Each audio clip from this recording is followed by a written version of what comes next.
7 o'clock to 9 o'clock on Sundays. And we usually have a guest on, so we kind of pump them for as much information as we can and what their knowledge is on the topic for that night. And then in February, we're going to be going on Monday through Friday from 7 to 9 o'clock Pacific West Coast time. But getting back to motorcycles, I'll tell you, I almost got on that motorcycle of mine today, but then in the last moment I go, oh, gee.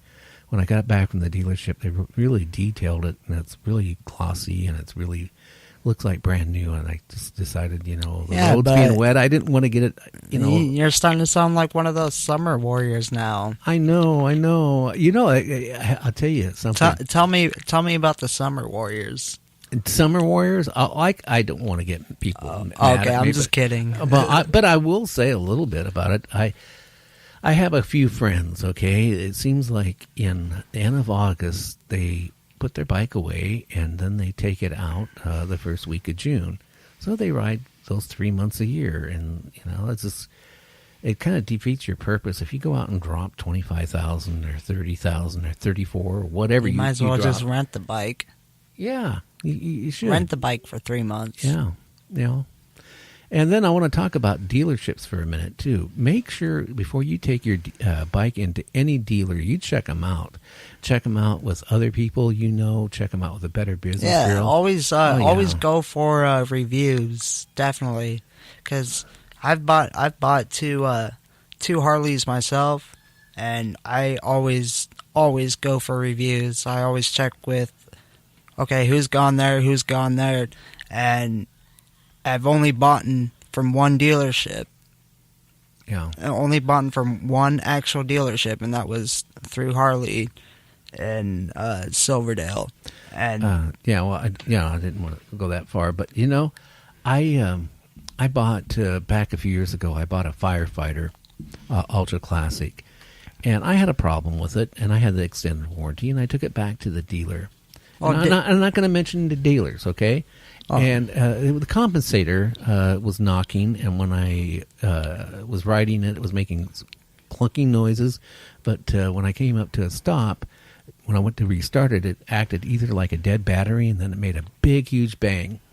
And we were on a road trip, so I had to live with that all the way to, Las Vegas when we took it to that one dealer, and then the dealer said, you better trailer it home because if that goes out on you, you could get killed.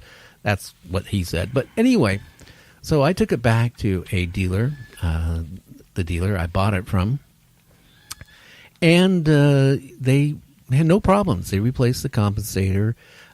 They went through and replaced the clutch disc and the clutch basket, and they gave me back the bike, and evidently they were so rushed in getting the bike back to me, they didn't tighten the compensator bolt at all. They didn't tighten the clutch basket.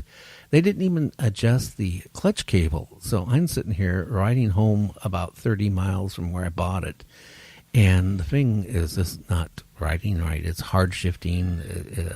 It just, felt like the clutch was slipping quite a bit. And I called the dealer up, and you know what they said to me? They said, that's normal. You have to break it all in.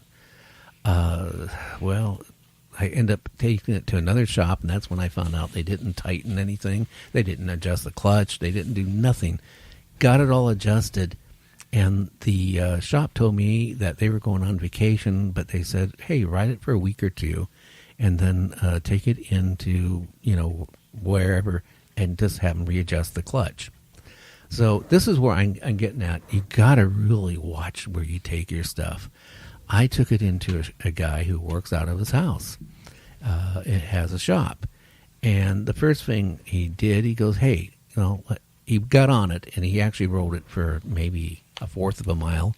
And he came back, and the first thing out of his mouth is, your clutch is slipping. You're really, really, need to get it replaced. And I said, well, okay. And he goes, well, look, I'll put it on the lift. I'm not going to charge you anything. I'm not going to charge you 1 cent. I'm going to pull off your, the cover and check your compensator and check all that stuff for you. Now, remember, I told you I just had the dealer, put a new compensator in, a Screaming Eagle. I had new clutches put in. Again, they didn't tighten the nut, but hey, they're nuts. So this guy opens up everything, right? And the first thing he says, "Oh boy, your compensator is shot. You need to go with Screaming Eagle." Well, then I started thinking to myself, gee, this bike has maybe 300 miles on it. And now he's telling me that my compensator needs to be replaced. And it's not even a Screaming Eagle, which I paid to have put in. And then he pulls out my clutch basket right in front of me and one of my sons. And the next thing I know, that he's telling me my clutches are all burned up. There's nothing left of them. And I started getting really upset. And I said, well, gee, I don't have the money to have it done. At that point, I just wanted my bike put back together. I wanted to get hell out of that place as fast as I could. And so he put it all back together, didn't charge me anything. He did put all new, oils in it and all that stuff and a new gasket. And then he sits there and tells me, well, to get this repaired right, you're going to look around $1,300 to $1,500. And at that point, my other son was with me. He kept kind of grabbing me and said, calm down, calm down. I looked at the guy. I said, can I tell you something, buddy? I said, I got 300 miles on my compensator. I have 300 miles on my clutch pack. And the clutches on there are not even the standard clutches. They're the Screaming Eagle clutch disc. And the guy started, him hauling around because he knew I caught him. I caught him in a big frickin' lie. And what he was going to do is try to milk me like $1,300 to $1,500 on something I didn't even need at all, Kevin. I didn't need any of that stuff. And he was trying to milk me on something I didn't need. So that's why I'm saying is if you go into, and I actually found the guy on a listing on Craigslist. So you got to be really careful where you take your bike to, because, not even that getting ripped off. They could work on your bike and you get it back and it's really screwed up. It's not just that. It's not just that. It's just like if you buy a bike on Craigslist and you see it at a great deal, you think it's a great deal, but you never know, because what if that person did not do any of the basic required maintenance? This is what gets people. Just because a bike has, let's say, 5,000, 10,000 miles, you got to think about the previous owner or the first owner. Did he do any maintenance? Did he ever change the oil? Did he ever change the tires? Did he ever change the brakes? If he didn't do any of that, then you're looking at, you're looking at money. You're looking at huge money right there. But if you were to buy like a brand new bike, you're not looking at any repairs. You're looking at taking the bike off the lot and just going. Well, yeah, I disagree with that. I got a bike. It's a 2016, and I've had a couple little problems. Well, since the day I bought it, and I can't seem to get the dealership to resolve it, which is really frustrating me. But, I don't know. I mean, you got burned a couple times. You bought that one bike. Didn't you buy one from a lady? And that was the one that would sit there and every time you came home. Yeah, there was it sounded like a shotgun that was going off. I bought a Suzuki Savage. It was my first actual motorcycle. It was after my scooters. It was a 1997 Suzuki Savage. It was a 650. I sold that, upgraded to a Kawasaki Vulcan 1500, and didn't have any issues with that. But then I started to realize, maybe I should actually go to a dealership. That way I know, all the maintenance, or I can actually ask for all the maintenance. And if no maintenance were done on that bike, I could be like, no. Yeah. I can actually walk away without feeling, rushed to buy it. Yeah. Well, hey, we all learn, That just, That's why you got to take advice from people and listen to people's reviews and ask for reviews, not just get pressured into buying something you don't, Hey, I just want to shout out to there's a Terry out there, and there's a Victor out there, and there's a James out there watching us. And guys, you need to tune in and listen to our shows. It's called Motorcycle Talk. And, there's a lot of shows on there. And in between the shows, there's stuff like in the paranormal on her other show you can listen to. They all run kind of staggered on TuneIn, and everybody else we're on. But, wow, what can I say? This time of year, out there riding too, you've got to be careful because of the road conditions. The salts they put on the road, the antifreeze they put on the road will really eat up your rims. Trust me. You can have the nicest looking, rims, and the aluminum rims can be looking like brand new. You go right in the salt and you ride into the antifreeze, and if you don't wipe them down and spray them off and then wipe them down, you're going to have corrosion. I found that out. That's the only thing I hate about Victory and Harleys and stuff like that. Of course, then when I rode the Hondas too, I found that the Ace had the spoke. Kevin, they had like spoke rims, and they were rusted up. And no matter what I did to them, I couldn't keep them from rusting. See, the only thing that I complained about when I was going into certain dealerships is that I hate aluminum. I hate aluminum wheels. The only thing that I like is chrome wheels. And eventually soon I'm going to swap, or I'm going to take the rims off my bike and get actual chrome. Because I think, personally, it just looks bad. Well, I'm happy to clean the rust off chrome because to me it's easy. You just take aluminum foil to it. I just you got to watch what rims I guess you buy, because eventually you buy chrome rims that are plated over aluminum. Eventually, the it'll oxidize underneath it and the chrome will start coming off.